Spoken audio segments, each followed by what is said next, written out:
శ్రీరామదాస్ సినిమాలో ఒక సీన్ ఉంటుంది. రామదాస్ గారు నటించిన నాగార్జున తానిషా నవాబు కొలువుకు వస్తాడు. అక్కడ ఒక ఐస్ గడ్డ తెచ్చి ఒక వ్యక్తి చేతిలో పెడతాడు. దాన్ని అట్లా అందరూ ఒకరి చేతుల నుంచి ఒకరి చేతులకు మార్చుకుంటా ఫైనల్గా ఒక వ్యక్తి చేతిలోకి తీసుకొస్తాడు. ఆ చివరి వ్యక్తి చేతిలోకి వచ్చేసరికి అది స్టార్టింగ్లో ఉన్న దాంట్లో 10% కూడా ఉండదు. సేమ్ ఇప్పుడు గ్రామ పంచాయతీల పరిస్థితి కూడా అట్లనే ఉంది. పేరుకి రకరకాల నిధులు వస్తాయి అని ఊహించుకుంటారు చాలామంది. కేంద్ర ప్రభుత్వం నుంచి ఆర్థిక సంఘ నిధులు వస్తాయి, ఎంపీ గ్రాంట్లు వస్తాయి, ఎమ్మెల్యే గ్రాంట్లు వస్తాయి, రాష్ట్ర ప్రభుత్వం గ్రాంట్లు వస్తాయి, ఇట్లా రకరకాలుగా చెప్తారు. కానీ సేమ్ ఈ శ్రీరామదాస్ సినిమాలో ఉన్న ఈ సీన్ లెక్కనే ఢిల్లీ నుంచి వచ్చే నిధులు గ్రామ పంచాయతీ గల్లీకి వచ్చేసరికి 10% కూడా చేరవు. ఇక్కడికి అందరు చేతులు తడుపుకుంటూ రావాలి. అక్కడ కూడా పరిస్థితి అదే. స్థానిక సంస్థలు అనేవి రాజ్యాంగబద్ధమైనవి. అందులో సర్పంచ్ పదవి ఇంకా అబ్బో ఆ పదవికి ఉండే హోదానే వేరు. గ్రామ పంచాయతీ ఫస్ట్ పర్సన్ సర్పంచి. కానీ ఇదంతా పేపర్ల మీదనే, అధికారాలు ఉన్నట్టే ఉంటాయి కానీ ఉండవు. ఫైనల్గా సర్పంచ్ పదవి అంటే నేతి బీరకాయలో నెయ్యి లెక్క, కాగితం పులిలో పులి లెక్క. రెండిట్లలో నెయ్యి పులి అనే పదం ఉంటుంది కానీ వాస్తవంలో అవి ఉండవు అక్కడ. అసలు సర్పంచ్కి రాజ్యాంగబద్ధంగా ఉండే అధికారాలు ఏంది, ఆయన బాధ్యతలు ఏంది, వాటిని ఎట్లా నిర్వీర్యం చేస్తున్నారు, దీనికి కారణాలు ఏందో ఒకసారి చూద్దాం. వీడియో కంప్లీట్గా చూడండి, నచ్చితే లైక్ చేయండి. మరిన్ని మంచి వీడియోల కోసం ది ఫోర్త్ ఎస్టేట్ ఛానల్ని సబ్స్క్రైబ్ చేసుకోండి. రాజ్యాంగం రకరకాల అధికారాలని రకరకాల బాధ్యతల్ని సర్పంచ్ని ఎత్తిన పెట్టింది. శివుడాజ్ఞ లేనిదే చీమైనా గుట్టదు అనే ఒక సామెత ఉంది కదా, అట్లనే సర్పంచ్ అనుమతి లేకుండా ఆ గ్రామ పంచాయతీ పరిధిలో ఎట్లాంటి పని చేయడానికి లేదు. ఎట్లాంటి పని అంటే ప్రైవేట్ ఇష్యూస్ కాదు, ప్రభుత్వానికి సంబంధించిన పనులైనా, గృహ నిర్మాణాలైనా, ఒక కంపెనీ ఏర్పాటు చేయాలైనా ప్రతిదీ పంచాయతీ అనుమతి కావాల్సిందే. అంతేకాదు గ్రామ పంచాయతీకి కొత్తగా ఆస్తులు కొనాలన్నా, లేదంటే గ్రామ పంచాయతీకి ఉన్న ఆస్తులు అమ్మాలన్నా ఆ గ్రామ సభ తీర్మానంతో సర్పంచ్ నిర్ణయం తీసుకుంటే సరిపోద్ది. ఇంకెవ్వరిని కన్సల్ట్ చేయాల్సిన అవసరం లేదు. అంతేకాదు గ్రామ పంచాయతీకి వచ్చే నిధుల్ని ఎక్కడెక్కడ ఎట్లా ఖర్చు పెట్టాలి అనేది కూడా ఆ గ్రామ సభ తీర్మానం మేరకి సర్పంచ్ ఖర్చు పెట్టుకోవచ్చు. ఒక గవర్నమెంట్ ఒక రాష్ట్రంలో ఒక అభివృద్ధి మీద ఒక నిర్ణయం తీసుకోవాలన్నా క్యాబినెట్ అనుమతి కావాలి, ఒక జీవో రిలీజ్ చేయాలి, ఇంత ప్రాసెస్ ఉంటుంది.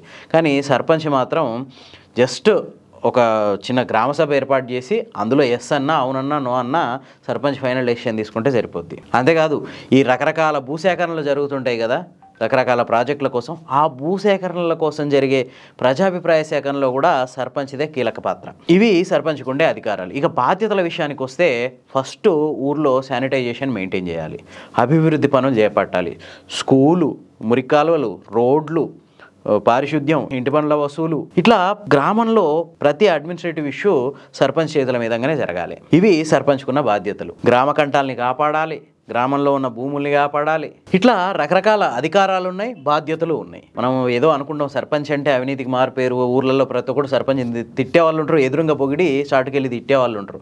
కానీ ప్రతి సర్పంచ్కి ఎంతో కొంత ఆ ఊరికి మంచి చేయాలనే ఉంటుంది. కానీ చేతిలో పైసలు ఉండవు, పేరుకి వస్తాయి, నిధులు వస్తాయి. అవి ఎట్లా ఖర్చు పెట్టాలి, ఏం చేయాలనేది ఎమ్మెల్యే డిసైడ్ చేస్తాడు. మరి ఎందుకు సర్పంచ్ ఎమ్మెల్యే మాట ఎందుకు వింటుండు?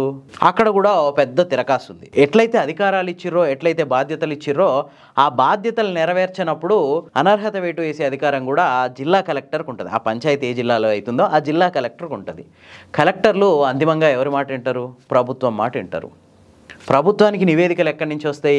ఎమ్మెల్యేల నుంచి వెళ్తాయి. సో ఫైనల్గా ఎమ్మెల్యే చెప్పినట్టు సర్పంచ్ వినాల్సిందే, లేదంటే ఈ వ్యవస్థ ద్వారా అతని మీద అనర్హత వేటు వేయించే అవకాశం ఉంటుంది. అంతేకాదు వాస్తవానికి సర్పంచ్ ఎలక్షన్స్లో పార్టీలతో సంబంధం ఉండదు. ఆ పార్టీ ఈ పార్టీ అని ఉండదు. ఎందుకు పార్టీలతో సంబంధం లేకుండా ఈ సర్పంచ్ పదవిని పెట్టిర్రంటే ఒక పారదర్శకమైన పాలన కోసం. ఎవరి కింద సర్పంచ్ లొంగి ఉండకూడదు, ఒక మంచి ఆదర్శంతో సర్పంచ్ ఎలక్షన్స్లో పార్టీలు లేవు అనే విధానం పెట్టిర్రు. సర్పంచ్ ఎలక్షన్లో పోటీ పడే అభ్యర్థి ఏ పార్టీ బీఫారం మీద నామినేషన్ ఇయ్యడు, ప్రతి అభ్యర్థి ఇండిపెండెంటే. కానీ ప్రతి అభ్యర్థి వెనక ఒక పార్టీ ఖచ్చితంగా ఉండి తీరాల్సిందే. ఈ విషయం ఆ ఊర్లో ఓటేసే ప్రజలకు కూడా తెలుసు. అంతేకాదు అన్ని పార్టీలు వాళ్ళ ఎమ్మెల్యేలకు మౌఖిక ఆదేశాలు ఇచ్చేసేస్తాయి, నువ్వు ఖచ్చితంగా నీ తరపున ఎంతమంది సర్పంచ్ని గెలిపిస్తావో చెప్పు అని. సో ఆటోమేటిక్గా ప్రతి ఊర్లో సర్పంచ్ అభ్యర్థి ఏదో ఒక పార్టీకి చెందిన వాడే ఉంటాడు. గ్రామాల్లో ఖచ్చితంగా పార్టీల వారిగా విడిపోయే ఆ సర్పంచ్ అభ్యర్థులకు ఓట్లేస్తారు. ఇండిపెండెంట్గా పోటీ చేసి ఎవరి అండదండలు లేకుండా పోటీ చేసే వాళ్ళు చాలా రేర్గా ఉంటారు. సో అట్లా ఎమ్మెల్యే దయాదాక్షిణ్యాల మీద ఒక సర్పంచ్ గెలవాల్సిన పరిస్థితి వస్తుంది. ఇక్కడనే సర్పంచ్ అధికారాల కళ్ళకి కత్తిరబడ్డం స్టార్ట్ అయింది. ఎమ్మెల్యేకి భయపడి ఎమ్మెల్యేకి లొంగిపోయి పనిచేయాల్సి వస్తుంది సర్పంచ్. ఎమ్మెల్యేని కాదని సర్పంచులు చేసేది ఏమీ ఉండదు. ఒకవేళ అట్లా ధైర్యం చేసినా మెడ మీద అనర్హత అనే కత్తి వేలాడుకుంటూనే ఉంటుంది. ఇట్లనే ఉంటుంది పరిస్థితి ఊర్లల్లో. కాబట్టి రాజ్యాంగం ఎన్ని చెప్పినా, హక్కుల గురించి బాధ్యతల గురించి ఎన్ని చెప్పినా వాస్తవ పరిస్థితి మాత్రం ఇదే. సో ఆ ఇంటి పన్ను, చెత్త పన్ను, ఈ పన్ను, ఆ పన్ను అని, ఆ గ్రంథాలయ పన్ను అని రకరకాలుగా పన్నులు వసూలు చేస్తారు. ఆ పన్నులు వసూలు చేస్తే వచ్చే డబ్బులు నాలుక గీసుకోవడానికి కూడా సరిపోవు. ఈ ఆర్థిక సంఘం నిధులు, ఆ నిధులు, ఈ నిధులు వస్తాయి. అవి ప్రతి పని ఒక పర్టికులర్ కాజ్ కోసం రిలీజ్ అవుతాయి. అందులో సగం స్టేట్ గవర్నమెంట్లే దొబ్బేస్తాయి మధ్యలోనే. చాలా మంది సర్పంచ్లు ఏంటంటే దానివల్ల లక్షలాది రూపాయలు ఖర్చు పెట్టి ఓట్లు కొని సర్పంచ్లు అవుతారు. కానీ ఆ లక్షలాది రూపాయలు వాళ్ళు తిరిగి సంపాదించలేరు. దానికోసం ఏం చేస్తుంటారంటే ఆ ఊర్లోకి వచ్చే కాంట్రాక్టులన్నీ వాళ్ళే ఇండైరెక్ట్ వాళ్ళ ఫ్యామిలీ మెంబర్స్ పేరు మీద ఎట్లా చేసుకుంటుంటారు. కానీ ఆ కాంట్రాక్టులు తీసుకొని ఆ పనులు చేయించి సంవత్సరాల తరబడి ఆ బిల్లులు రాక, ఆ బిల్లుల కోసం మళ్ళీ ఎమ్మెల్యేల చుట్టూ, మంత్రుల చుట్టూ, గవర్నమెంట్ ఆఫీసర్ల చుట్టూ తిరిగి ఇట్లా రకరకాల ఇబ్బందులు ఉంటాయి సర్పంచ్లకి. ఇట్లా ఊరు సర్పంచి నామినేషన్ వేసిన కాంచి ఆ సర్పంచ్ పదవి దిగిపోయే వరకు రకరకాల మార్గాల్లో ఈయన ఖర్చు పెడతాడు. ఆ ఖర్చును రాబట్టుకోవడానికి రకరకాల ప్రయత్నాలు చేస్తుంటాడు. ఆ ఖర్చులు కూడా వెళ్ళక చాలామంది వ్యక్తులు ఈ సర్పంచులుగా గెలిచిన వాళ్ళు బయట ఎక్కడనో డబ్బులు తెచ్చి ఖర్చు పెడతారు. అప్పులయ్యి ఆస్తులు అమ్ముకున్న వాళ్ళు కూడా ఉన్నారు. ఆ ఆస్తులు లేక ఆ అప్పులు ఎట్లా తీరవాలనో తెలవక సూసైడ్లు చేసుకున్న వాళ్ళు కూడా ఉన్నారు. ఇక చాలామంది అయితే మొత్తం కొద్దిమంది ఐపీ పెట్టి పారిపోతుంటారు కదా, ఎక్కడికో తెలవకుండా అట్లా పారిపోయిన సర్పంచులు కూడా ఉన్నారు ఊర్లలో. ఇంత జరుగుతున్నా ఆ సర్పంచ్ పదవికున్న క్రేజ్ మాత్రం పోదు.